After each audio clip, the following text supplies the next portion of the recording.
Your opinion? No. We're not gonna do that right now. So today I decided not to do a video essay like I usually do, and decide to talk to you straight up. Right here. And if you don't like that, well then this is the face to hate.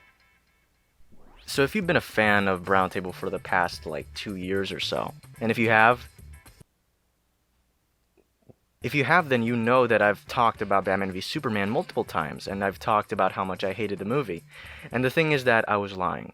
I've been lying so much that I've gotten to the point where I can't take it anymore, so I had to make this video. All of it has been coming down to this, and you're now here to experience my full barrage of truth. So all that hate I spewed, you gotta throw it out of here. I'm so sorry, Sam from Sam Sees.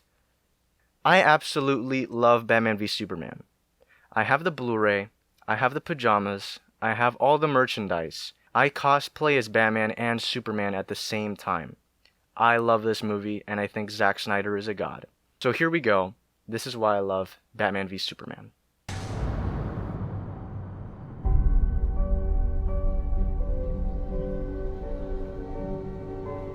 So right from the start of the movie, we are just basically thrust into Batman's past, and that's Bruce Wayne's parents dying. And the thing about that is that obviously we're shown this again, and people are always tired of, why are you gonna show the origin? Well, you know, Spider-Man Homecoming sucked, and it didn't show the origin, okay? And this movie is amazing, and it showed the origin. And the thing about showing the origin is that obviously Zack Snyder did it for all the 5-year-olds that don't know who Batman is. So obviously, come on dude, you gotta cater to your new audience. And then we get to the actual moment. And the thing about that is that it's always, remember this, style over substance. You remember that movie, Batman Begins? It's just like this okay movie by, I think, Christopher Nolan. I don't know what he did. I think he did Inception. It's not very good. So what that movie did is that it created this tense moment that kind of built up. It was this slow, steady burn into Thomas Wayne's death. And basically Thomas Wayne was saying, you know, okay, look, I'm going to give you the money, don't worry about it. Here's my wallet. Then he drops it, and it gets more tense, and it gets more tense. And then finally the robber decides, okay, you know what? I also want her pearls or a ring or whatever it was that Martha Wayne had. And then Thomas Wayne is like, no, don't shoot my wife. And then he gets shot. You don't do it like that. It's always style over substance. So what King Zack did is he made the scene very stylized, and he made Thomas Wayne very noble. Because Thomas Wayne in Batman Begins, he's not noble. Dude, you don't just go to your wife and be like, hey man, don't shoot my wife. Oh, I get shot. No. You go in and like you just try to pummel the guy. You just attack him. And I think that's the mentality we need in the United States right now and in the entire world. You see a mugger, you smash him. You just smash him, okay? So then we cut to Bruce Wayne running away from this funeral, and then he falls in, and then he basically becomes Batman, and then he starts levitating.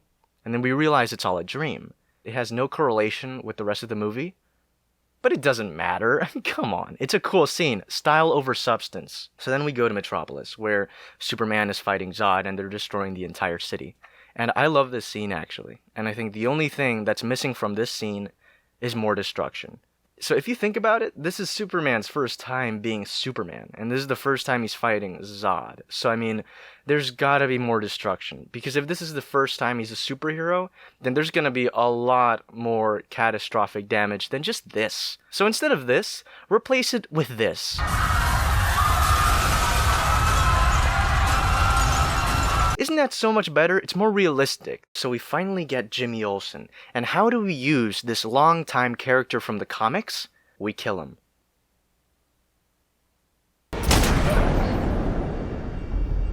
See, that's how you pull off a movie. Extremely gritty, extremely violent. Thank you, Zack Snyder. And then later we get to see Lex Luthor's plan start to unfold. Right now, I'm talking about the Ultimate Edition of the movie, okay? And the thing about this is that the Ultimate Edition makes the movie go from a 100% to a 150%. You see, here's the thing, with Lex Luthor, it doesn't matter if you're a good villain or not, or if they portray it well. What matters is if he has a confusing plan. And Lex Luthor's plan is confusing as fuck. Thank you, Zack. Thank you so much. Speaking of sex, Superman has sex with Lois Lane in a tub. Thanks, Zack. Speaking of Lex, we're introduced to Lex Luthor, and this is the best incarnation of Lex Luthor we've ever seen. Great casting. The thing with Jesse Eisenberg is he manages to pull off an amazing performance, an Oscar-worthy performance, in a matter of seconds. What does a rock have to do with Homeland Security? Homeland Security? No, ma'am. Planetary security. The Oscar goes to... I know, guys, I don't want to sound like really mean or anything, but there's one gripe I had with the scene, and it doesn't have anything to do with Jesse Eisenberg, but it's the scene, you know, it's how it's written, you know? And I really think that this scene needed more Jolly Ranchers. I mean, just two. At least 2 or 3, please. Like, it needed more stuffing Jolly Ranchers into someone's mouth and then sucking your fingers. It needed just a little more sucking. So then we get the greatest incarnation of Batman ever put to screen. If you like Christian Bale, you're an idiot. Because Ben Affleck, you know what that is in the dictionary? Ben Affleck is Batman. That's what it is in the dictionary. In the movie, he kills people. A lot of people. And the only gripe I have with this is that he doesn't kill enough people. But that's just me. That's my opinion. It doesn't make the movie any worse. And the Batman versus Superman fight, it is totally not the most underwhelming part of the movie. It's amazing. The choreography is not slow at all. Batman totally goes super fast and pummels Superman, and it's amazing. And the best part of the fight is when Batman bashes Superman's head with a sink. Best part of the movie, perfection. I really do think to improve the fight, maybe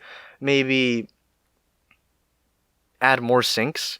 I think what the fight should have had is that maybe Superman uses his like heat vision and then Batman uses his sink vision and punches the shit out of Superman. That would have been amazing. So Zach, if you ever want to use that idea, you can just like, you know, send a check to browntableentertainment@gmail.com and you can use it. And then we get to one of the greatest cinematic moments in movie history. Save Martha. And every time I see the scene, I get goosebumps. It's so realistic. And it's such a great way to start a friendship. Sometimes I go out into my elementary school playground and I see a kid there and I'm like, I just go up to him and I go, save Martha. And then he's like, what? And then I go, save Martha. And then we're instantly friends. And just really quick, one more thing. If you're a fan of Marvel movies, unsubscribe from my channel, please. Marvel took all its time to build up its cinematic universe and Avengers. It took like 5 movies. No, Batman v Superman did it in 1. That's how you create a cinematic universe, with video files. That's the best way to make it. It's simple, it's effective, they have their own logo somehow, it's brilliant. Thank you. One of the last few things I wanted to talk about is the final battle, because of how massive it is. It's so massive that a nuke is launched. Like, they actually launch a nuke into space, and Superman blows up, and then he comes back, and then it's forgotten about. That's how massive the final battle is. That you forget about a nuke. That's how a final battle should always work. And of course then we get to one of the most beautiful, touching scenes in cinematic movie history. Forget about Raging Bull, forget about The Godfather, forget about any of those mediocre movies, okay? The funeral scene in Batman v Superman has got you beat. It runs for the perfect amount of time. It's not too long, it's not too short, it's the perfect timing. It's perfection. Zack Snyder. And lastly, if you think that Superman coming back from the dead at the end of the film is anticlimactic, well, you're wrong. You want to know why? It's because Zack Snyder is a god. So now before we end this video, I really did want to mention a few things that I haven't talked about in the rest of the video. So how great is it that Batman has bat vision? I mean, isn't that awesome? Like, I mean, Bruce Wayne is always prepared for everything, so he's even prepared for like seeing objects that are like miles away in a distance. Like, you know, when Zod and Superman were fighting and he's like, oh, Superman. Also, I love how the Daily Planet is not like an actual living space, but it's more like just a place where everyone gets plot info, because that's always how locations should work. They should never be actual realized places. You remember in Spider-Man 2 or Spider-Man 3, when you actually get to, like, you know, walk around and meet the people that are working in the Daily Bugle? What kind of shit name is that? That unnecessary. Do it like Batman v Superman movies. Make places just places. They don't have to be living spaces. And last but not least, I love Superman in this movie because he's super brooding, he's super gritty, he's super realistic, he's super macho. And when he has to save his mom from Batman, he doesn't go up and say, hey listen, Batman, my mom is in danger. He just says, listen, I need to talk to you. And Batman says, no, we're gonna fight now. And then Superman's like, oh shoot, but listen, I really need to talk to you. You don't understand. And then Batman goes all like, no man, let's fight. And then they just start to fight. And then Superman's like, all right, you know what? I'm angry. Let me just beat the shit out of you. And so they do. That's how wars are resolved. Total testosterone. I love it. Thank you, Zack Snyder, for this amazing movie. If you do not understand this movie, you're just too dumb to understand it. Listen, this movie on a scale of 1 to 10, it's 99. Why not 100? Because 100 is unachievable. That's just true perfection, and this movie's just moderate perfection. Only moderate perfection exists, okay? So, that is the end of the video, guys and gals, and I really hope I have truly helped you learn and appreciate truly good movies. And I really hope you walk out of this video understanding that Zack Snyder is a god.